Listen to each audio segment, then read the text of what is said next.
So ಒಬ್ರು ಹರ್ಮನ್ ಎಬಿಂಗಸ್ ಅಂತ ಇದ್ರು. So is a German psychologist. So ಅವರು ಬ್ರೈನ್ ಬಗ್ಗೆ ಸಾಕಷ್ಟು ರಿಸರ್ಚ್ ಮಾಡಿ ಅವರು ಫರ್ಗೆಟಿಂಗ್ ಕರ್ವ್ ಮತ್ತೆ ಸ್ಪೇಸಿಂಗ್ ಎಫೆಕ್ಟ್ ಅನ್ನೋದನ್ನ ಕಂಡಿಡಿದ್ರು. ಕರ್ವ್. ಸೊ ನಮ್ಮ ಬ್ರೈನ್ ಹೇಗೆ ಮರೆಯುತ್ತೆ ವಿಷಯಗಳನ್ನ ಅವರೊಂದು ಟೈಮ್ ವರ್ಸಸ್ ರಿಟೆಂಟಿವಿಟಿ ಒಂದು ಗ್ರಾಫ್ ಪ್ಲಾಟ್ ಮಾಡಿದ್ರು. ವೀಕ್ಷಕರಿಗೆ ಆ ಗ್ರಾಫ್ ಡಿಸ್ಪ್ಲೇ ಆಗ್ತಾ ಇದೆ. ಸೊ ಅಲ್ಲಿ ಏನಾಗ್ತಾ ಇದೆ, ಏನೇ ಒಂದು ವಿಷಯ ಇವಾಗ ಕಲ್ತಾಗ ತಕ್ಷಣ ಅದನ್ನ ರೀಕಾಲ್ ಮಾಡಿದ್ರೆ 100% ರಿಟೆಂಟಿವಿಟಿ ಇರುತ್ತೆ. ಅದೇ ವಿಷಯ ನೀವು 24 hours ಬಿಟ್ಟು ರೀಕಾಲ್ ಮಾಡಿದ್ರೆ ನಿಮಗೆ ಜ್ಞಾಪಕ ಇಟ್ಕೊಳ್ಳೋ ಸಾಮರ್ಥ್ಯ ಇರೋದು ಜಸ್ಟ್ 20%. ನಮ್ಮ ಹ್ಯೂಮನ್ ಬ್ರೈನೇ ಡಿಸೈನ್ ಆಗಿರೋದು ಹೀಗೆ. ಸಾಕಷ್ಟು ಜನ ಪೇರೆಂಟ್ಸ್ ನನ್ನ ಹತ್ರ ಬರೋರು ಇದೇ ಕಾಮನ್ ಪ್ರಾಬ್ಲಮ್. ನನ್ನ ಮಗು ಇವತ್ತು ಕಲಿತು ನಾಳೆ ಮರ್ತೋಯ್ತು. It is not the problem with your child. ನಮ್ ಹ್ಯೂಮನ್ ಬ್ರೈನ್ ಡಿಸೈನ್ ಆಗಿರೋದೇ ಹೀಗೆ.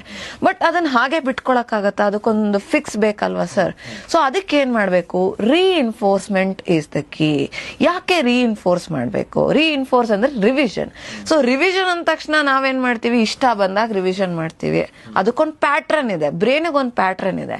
So every day brain is bombarded with more than 60,000 thoughts. So ಇವತ್ತೇನೋ ಒಂದು ವಿಷಯ ಓದಿರ್ತೀವಿ, ನಾಳೆ 24 ಗಂಟೆ ಆಗೋದ್ರೊಳಗೆ ಇನ್ನಷ್ಟು ವಿಷಯಗಳನ್ನ ತಿಳ್ಕೊಂಡಿರ್ತೀವಿ, ಇನ್ನಷ್ಟು ಜನಗಳನ್ನ ಮೀಟ್ ಮಾಡಿರ್ತೀವಿ, ತುಂಬಾ ವಿಷಯಗಳು ನಡೆದಿರುತ್ತೆ. ಈಗಂತೂ ಮೊಬೈಲ್ ಬಂದು ಇನ್ನೊಂದಷ್ಟು ಅನ್ವಾಂಟೆಡ್ ಸ್ಟಫ್ ಎಲ್ಲ ಜಂಕ್ ಎಲ್ಲ ನಮ್ಮ ಮೈಂಡ್ಗೆ ಹೋಗ್ತಾ ಇರುತ್ತೆ. ಇವಾಗ ಅಷ್ಟು ಇನ್ಫಾರ್ಮೇಶನ್ ಲೋಡ್ ಆದಾಗ ನಿಮ್ಮ ಬ್ರೈನಿಗೆ ಯಾವ್ದನ್ನ ಶಾರ್ಟ್ ಟರ್ಮ್ ಅಲ್ಲಿ ಇಟ್ಕೋಬೇಕು, ಯಾವ್ದನ್ನ ಲಾಂಗ್ ಟರ್ಮ್ ಅಲ್ಲಿ ಇಟ್ಕೋಬೇಕು ಅನ್ನೋದು ಗೊತ್ತಾಗೋದಿಲ್ಲ.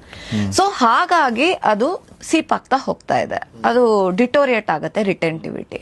ಸೊ ಏನ್ ಮಾಡ್ಬೇಕು? Very very important.